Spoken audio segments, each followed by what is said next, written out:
welcome to Global Value. In today's video, we'll be performing a fundamental stock analysis of Camber Energy Inc., ticker symbol CEI.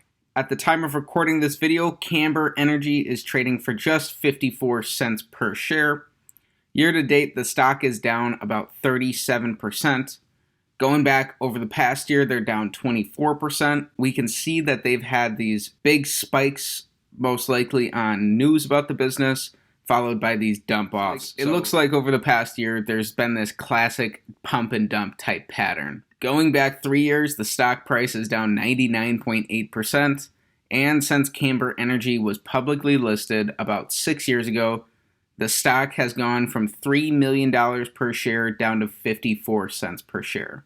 So almost a total and complete wipeout here, and the business is now trading as a penny stock. So Camber Energy is pretty close to its 52-week low. It's about 2/3 above that, but it is down significantly from its 52-week high. The business has about 6% of shares outstanding sold short, and it is a $224 million market cap. So what does the business actually do? Camber Energy Inc. is an independent oil and natural gas company that's engaged in the acquisition, development, and sale of crude oil, natural gas, and natural gas liquids in Kansas, Missouri, Louisiana, and Texas from various known productive geological formations. The company operates exclusively in the onshore United States oil and natural gas industry. Its sales are made on a month-to-month basis, and the title transfer occurs when the oil is actually loaded onto the purchaser's truck. As of December of last year, its total estimated proven producing reserves consisted of approximately 74,000 barrels of oil equivalent, including 48,000 barrels of crude oil and 152,000 cubic feet of natural gas reserves. The company was formerly known as Lucas Energy Inc. and changed its name to Camber Energy Inc. in January of 2017. Camber Energy Inc. was incorporated in 2003 and is headquartered in Houston, Texas. We'll be performing an 8-pillar analysis as popularized by Everything Money, giving it a slight twist and modifying it a bit, but taking a look at 8 key financial metrics to come to a holistic beginning understanding of the business based on its finances. So let's get right into this. So starting off with pillar number 1, we want their average 5-year PE to be below 22.5, and we also want this positive, meaning that they're actually producing earnings. Currently, they have a negative PE, and we only have PE data going back about 3 years.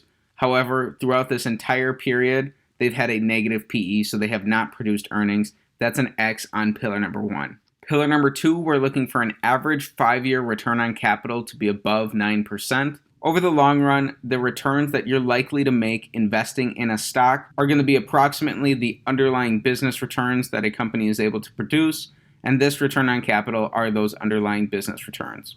In the 2 most recent years, they've done a better job here. This past year, they actually averaged about 11% return on capital, which is above that 9% mark. However, we want the full spectrum of the past 5 years, and when we average this out, that return on capital is actually negative, which means that on average, they're destroying value for each incremental dollar that's reinvested back into the business. So that's another X on pillar number 2. So far, we're 0 for 2. Pillar number 3, we're looking for 5-year revenue growth. They have not seen revenue growth. Their revenues have actually fallen by more than 90% during this period. Their revenues declined from $5.3 million in 2017 to just $0.4 million or $400,000 in 2021. So that's another X on pillar number 3. Pillar number 4, we're looking for 5-year net income growth. As we saw by looking at their PE, they've had negative net income in all of these years. So in all 5 years, they've had negative net income. And last year, they actually had the largest earnings loss that they've had out of any of these years. So that's another X on pillar number 4. We're not starting off so hot. We're 0 for 4 so far. Pillar number 5, we want to see decreasing shares outstanding. When you purchase a share of stock, what you're really buying is a fractional ownership percentage in the underlying business. So when a company issues new shares and dilutes existing shareholders, they're decreasing that ownership percentage of the business that you own, which ultimately means that you're going to have a smaller portion of the business's potential profits that you're entitled to. That can be a silent killer for investors and something you need to watch out for. Just from 2020 to 2021, Camber Energy has diluted existing shareholders by 86%. So that's really horrible dilution there. And that's going to be an X on pillar number 5. If you've been an existing shareholder for the past 3 years, you're entitled to a very small percentage of the profits relative to what that one share would have gotten you in 2020. So not a good sign here at all. That's another X on pillar number 5. Pillar number 6, we're looking for 5-year free cash flow growth. Free cash flow is cash from operations minus capital expenditures. It's this column here in green for the years that they do have capital expenditures. And then it's going to be their cash from operations over the past 2 years where they're not having capital expenditures. That could be just a mistake that ticker's making. However, we're going to roll with it for the purposes of this analysis, and that's something that we can confirm one way or the other by checking out the business's 10K and actually understanding if they had capital expenditures these past 2 years. So we're looking for 5-year free cash flow growth. Technically, they have grown free cash flows. They had negative $10 million of free cash flow in 2017 with negative $6.4 million from cash from operations. This loss has shrunk since then.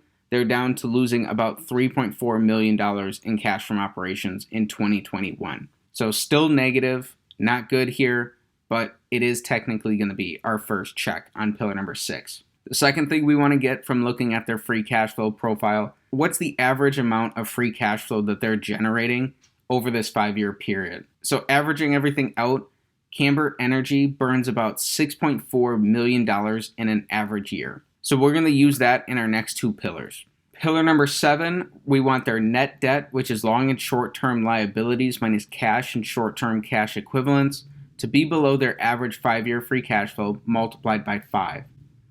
So they have $16 million of net debt as of the end of last year, meaning that after they use up all their cash, they're still left with $16 million of liabilities.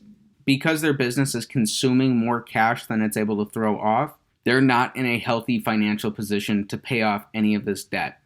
And so this is a bad sign considering that they already have debt on their balance sheet. In order for their free cash flow profile to keep going the way it has been, the business is going to need to raise money in some way that's likely going to be disadvantageous to the business given their current financials. So that's an X on pillar number 7. So far, we're only 1 for 7. Finally, the big pillar of them all, pillar number 8, we want their market cap to be below their average 5-year free cash flow multiplied by 20.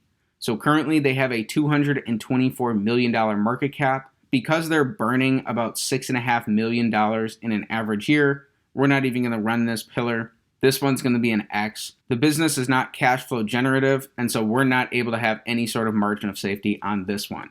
Then just a final note, the business does not pay out dividends. So in summary, Camber Energy checks the box on 1 out of 8 pillars. Technically, they only have lowered the amount of free cash flow that they're burning. All the other financial metrics for this business are looking like a train wreck. This type of analysis is just a starting point. It's not financial advice one way or the other. There's nothing that stands out here that kind of warrants a second look for me. However, if you're interested in learning more about the business, I'd recommend rating through that 10K, understanding if we made the right assumption for their free cash flows. In order to be a value investor and actually invest into a business, you really have to understand it inside and out and be one of the foremost experts on this business. You got to do your own homework there. So I have read a little bit about the background of the company. They had a short seller report come out last year, and then this year, most recently, they've publicly announced that their accounting needs some housekeeping. Their CEO is also the CEO of a business that they invested in called Viking.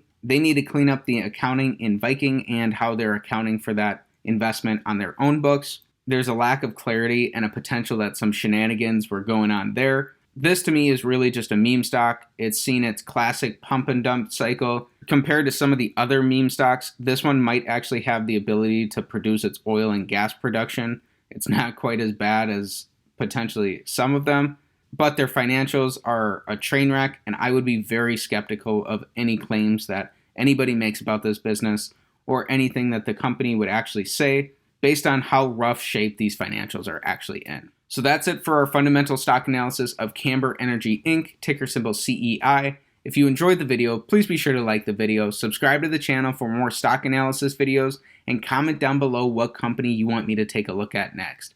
Thanks for learning about Camber Energy with me, and have a great day.